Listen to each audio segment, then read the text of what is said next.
Hello, and welcome back to Think in the Circle. Last week we talked about a PhD by published works, or also known a PhD by publications, also known as PhD by a portfolio of published works. And I promised that I would try this week to say a few things about a structure of a PhD by publication. You don't have a lot of time, and I don't have a lot of time to keep on editing, so let's hope this goes all right. We're going to go through the sections, and I'm going to try and give you some thoughts and hints and tips. So the first section, of course, is introduction.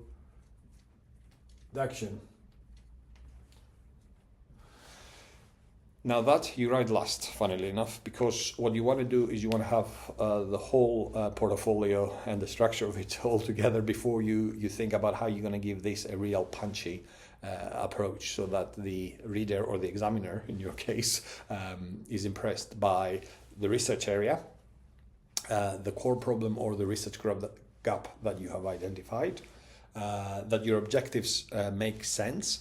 And of course, the most important thing is how significant is your work. That's what we call the PhD-ness.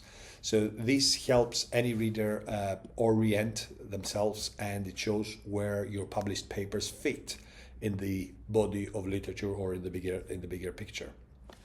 The next section, as you may or may not expect, is actually a literature review.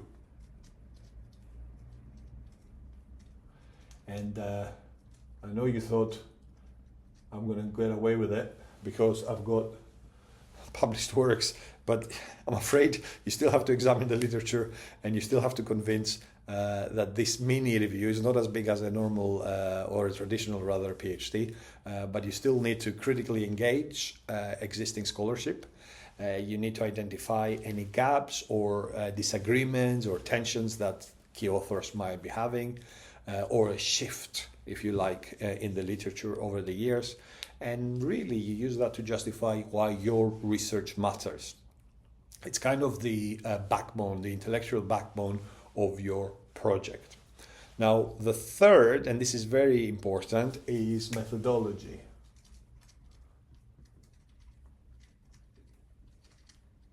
Now, that's always important because everyone no matter what their specialization is, will scrutinize methodology.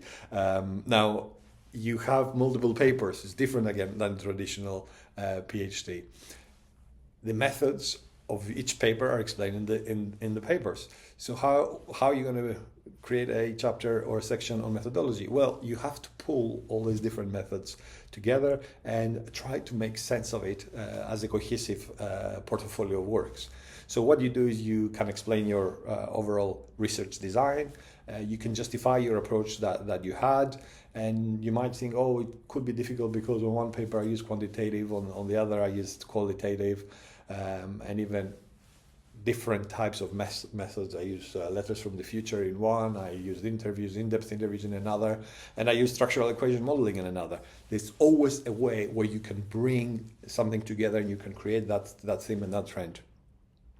In the methodology section, you also have to address ethics, any limitations, and the consistency across your studies. So the next session, which is really the heart of it, is your published papers. Now, the key question, somebody told me, I was talking with a colleague, and he said, oh, these have to be 4-star papers, of course. And I'm like, no. They don't have to be 4-star or 3-star. Sorry, business school here, business studies, so we have the ABS ranking journals. I have my own thoughts about that one, never mind. But it doesn't have to be in the top journals. Okay. In fact, you will see. I will talk a little bit about some of the other pieces of work in the third video that I will probably make. I hope I make maybe next week, where I give more hints and tips about what your papers could be about. Now, the papers that you should have should be good. Should be good quality. Normally anything between 4 and 6. I heard 3 as a minimum. Some colleagues suggest, but it depends. It depends on how lengthy those articles are. It depends a lot about the how strong you're approaching your methodologies. You could include book chapters, presented as individual chapters, believe it or not. You might even be able to get away with conference papers depending on the conference and how in your particular area that conference is perceived. Now, the key about the papers and your published papers is that they are thematically linked, that they are properly formatted according to that particular university guidelines, and university from university differs, and that you're clear on any copyright permissions, okay? I'll tell you a little bit about that probably in a minute, or maybe in the next video. I'll see how. Let me talk a little bit about the next section, which is basically your discussion or analytic commentary, whichever way you want to go about it. I prefer the word discussion, but some colleagues, some examiners prefer to see analytic commentary. Sounds more scientific. This is extremely, extremely important because it's unique. This is what makes your PhD unique from every other PhD.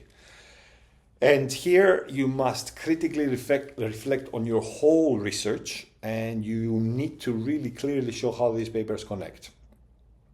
Coherence, originality, and contribution are key here.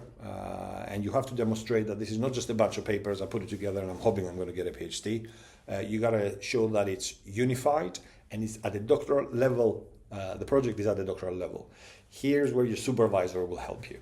Okay, they'll help you with other sections as well. And in the next video, I'll talk also about supervisor, or maybe how you start going about a PhD by publications, even if you don't have published works yet, but planning ahead for the future.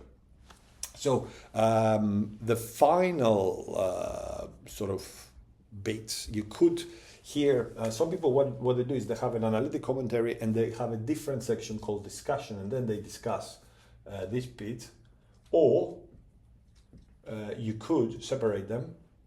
Sorry, you could separate them, or you could join them together, which is actually true also for a traditional PhD. Some just show the findings, then they have a section called the findings, and then they have discussion of findings. So in the same way, you can have a combination of the discussion and the analytic commentary, or separate sections. Often I'm asked, what do I prefer? It depends on the PhD. It depends also on the author.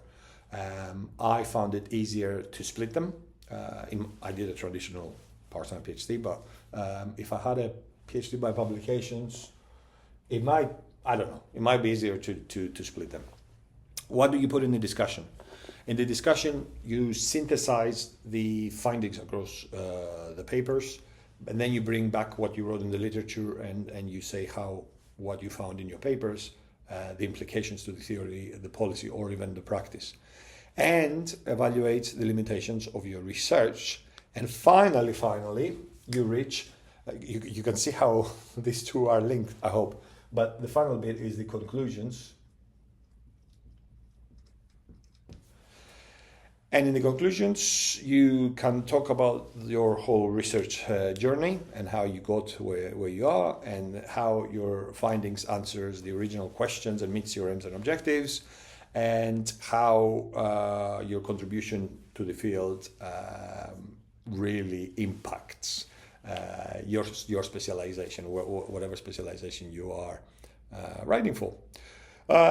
That's for now. We're going to discuss a bit of key considerations, I think, in the next video, maybe a little bit about your supervisor and how you get a good supervisor. If you have published papers, it might be different than if you are planning to publish papers. So maybe we'll talk a little bit about that. See you on the next video. Enjoy the week. And that's my little boat that I draw on my whiteboard, which has stayed there for a few years. Look after yourselves. Have a great weekend.